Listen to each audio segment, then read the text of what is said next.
ఒక్కసారి కాదు 100 సార్లైనా జైలుకు పోతా, పేద గిరిజన రైతుల కోసం ప్రభుత్వంపై పోరాడతా మాజీ మంత్రి కేటీఆర్. పేద గిరిజన రైతుల కోసం అట. ఒక్కసారి రీకలెక్ట్ చేసుకో కేటీఆర్, నువ్వు ఒక్కసారి రీకలెక్ట్ చేసుకో. ఖమ్మం జిల్లా ఎల్లన్న నగర్లో పచ్చి బాలింతలని జైలుకు పంపించినారు మీరు.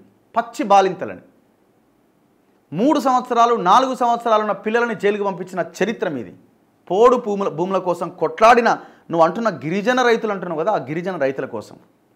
మహబాద్లో మెడికల్ కాలేజీల కోసం కొట్లాడిన కాలేజ్ భూములు దానికి ఎప్పుడైతే ఇస్తున్నారో, మా భూములు మాకు పోయినప్పుడు మా భూమి ఇవ్వండి అంటే వాళ్ళకి ₹1 పరిహారం కూడా ఇవ్వలే. ₹1 ఆనాడు ₹1 పరిహారం ఇవ్వలే. ఆ మహిళలు రోడ్ల మీదకి వచ్చి గొడవ చేస్తే వాళ్ళందరినీ తీసుకుపోయి, చిన్న చిన్న పిల్లలు ఉన్నారు, 3 ఏళ్ళు 4 ఏళ్ళ పిల్లలు ఉంటే పిల్లలందరినీ బయట పెట్టి మహిళలందరినీ ఎత్తుకపోయి లోపలేసారు. దాదాపు నెల రోజులు జైల్లో ఉన్నారు వాళ్ళు. దుర్మార్గులయ్యా మీరు. నువ్వు ఒక్కసారి 100 సార్లు ఏంది, నువ్వు జీవితాంతం జైలులో ఉండాల్సిందే.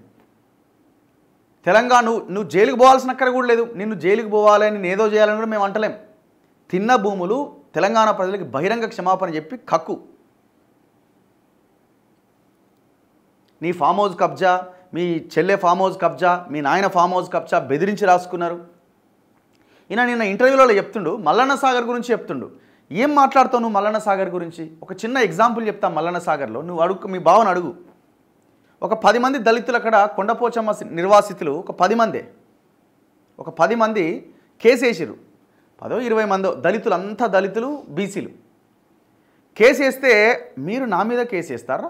నా మీద కేసా? కేసీఆర్ మీద కేసా? కేసీఆర్ గవర్నమెంట్ మీద కేసా అని వాళ్ళని ఊరికి అవతల వెలేసి, ఊరికి అవతల రేకుల షెడ్లు కట్టి ఆ రేకుల షెడ్ల మీద వీళ్ళు వేసిన పిటిషన్ నెంబర్లు రాసి అందులో పడేసిరు వాళ్ళని. సింగిల్ రూమ్లో సపరేట్గా వాళ్ళ కోసమే కట్టించారు. ఎంత దుర్మార్గులు మీరు! ఎంత రాక్షసానందం పొందిరు మీరు ప్రజలని ఆ రకంగా హింసించుకుంటా. వీళ్ళట పేద గిరిజన రైతుల కోసం అట. అసలు ఏనాడన్నా మీరు రైతుల గురించి పట్టించుకున్నారా? రైతు బంధు ఇయ్యంగానే రైతుల గురించి పట్టించుకున్నట్టు కాదు కదా. నువ్వు ఉన్న భూమి అంతా లాగేస్తేవి రైతుల దగ్గర నుంచి. ఇవన్నీ ఎగ్జాంపుల్స్ రేవంత్ రెడ్డికి. అందుకే మేము రేవంత్ రెడ్డి కూడా చెప్తున్నాం, ఈ రకమైన ప్రయత్నం చేయకండి. ఆ ఫార్మా కంపెనీలు అక్కర్లేదు. ఏ కొడంగల్ రైతులు ఎవరి భూమి తీసుకోవాల్సిన అక్కర్లేదు. మీరు ఇండస్ట్రీస్ పెట్టాలి అనుకుంటే మేము చాలా క్లియర్గా చెప్తున్నాం. ఇండస్ట్రీస్ పెట్టాలనుకుంటే గత ప్రభుత్వాలు, గతంలో కాంగ్రెస్ కానీ మొన్న బీఆర్ఎస్ కానీ ఆయా కంపెనీలకు భూములు ఇచ్చింది. ఆ సెజ్ల పేరుతో ఇచ్చిన భూములు మొత్తం చాలా భూములు వదిలేసి ఉన్నాయి, కొన్ని 100 ఎకరాలు. కొన్ని కంపెనీలేమో రియల్ ఎస్టేట్ దందా చేస్తున్నాయి. కేసీఆర్ హయాంలో వాళ్ళని అట్లా చేసుకొని ఇచ్చారు. వాటన్నింటిని వెనక్కి తీసుకోండి ఫస్ట్. ఆ దాంట్లో ఇండస్ట్రీస్ పెట్టండి. ఫార్మా ఇండస్ట్రీస్ అక్కర్లేదు మాకు. కేసీఆర్ చేసిన పరిపాలనను ఎగ్జాంపుల్గా తీసుకొని ముందుకెళ్ళండి. వీళ్ళు రైతుల గురించి మాట్లాడుతున్నారు. మేము తిరిగినాం గ్రౌండ్లో. మేము ఇప్పటికి కూడా ఈ గవర్నమెంట్ కూడా చెప్తున్నాం, ఫార్మా కోసం ఒక్క గుంట భూమి కూడా ఇవ్వాల్సిన అవసరం లేదు.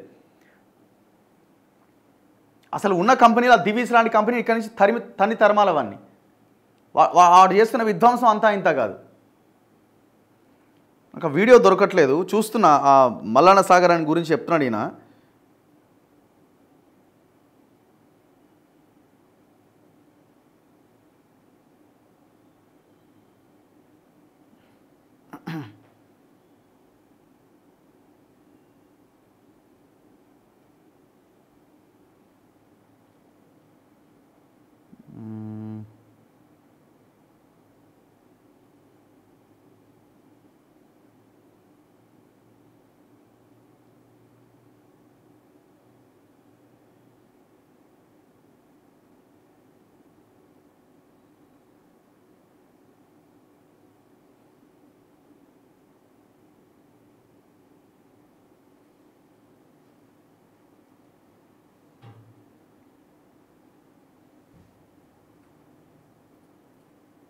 అయ్యో, నేను ఒక వీడియో చూపిస్తాను మీకు.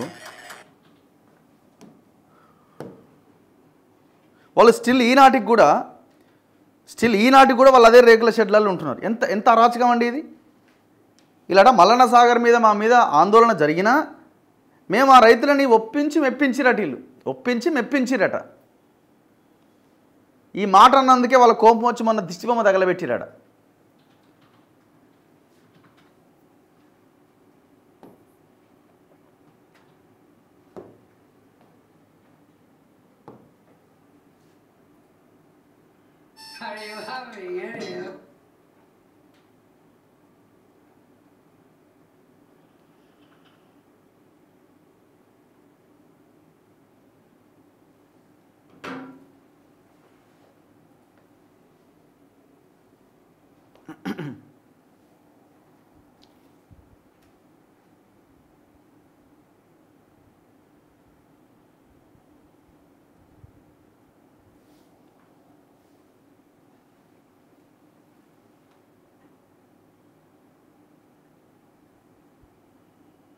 నెంబర్ ఉంటుంది అంటే వాళ్ళు వేసిన పిటిషన్ నెంబర్ ఉంటుంది చూడండి.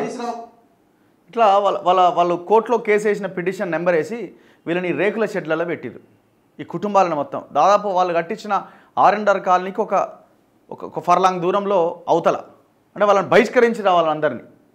ఇడికే వచ్చిండు లాస్ట్ ఎలక్షన్లకు ముందు. ఆనాడు ఎవడు మాట్లాడలేదు దీని మీద, ఎందుకంటే మెగా కృష్ణారెడ్డి ఉన్నాడు కదా దీని వెనకాల, మొత్తం మెగా కృష్ణారెడ్డి కదా కాంట్రాక్టర్. కాంగ్రెస్ కూడా ఆనాడు ఏం మాట్లాడలా, బీజేపీ కూడా ఏం మాట్లాడలా దీని గురించి. వస్తే మహిళలు ఉరికిస్తే మాట్లాడకుండా పోయాడు. చూడండి ఎంత ఘోరమైన ఈనాటి కూడా వెళ్తే మీకు కనిపిస్తుంది. వీళ్ళంతా రైతులు కాదా? ఏం చేసిన వాళ్ళని రాత్రికి రాత్రి DCMలో ఎత్తుకొచ్చి పడేసారు వాళ్ళని.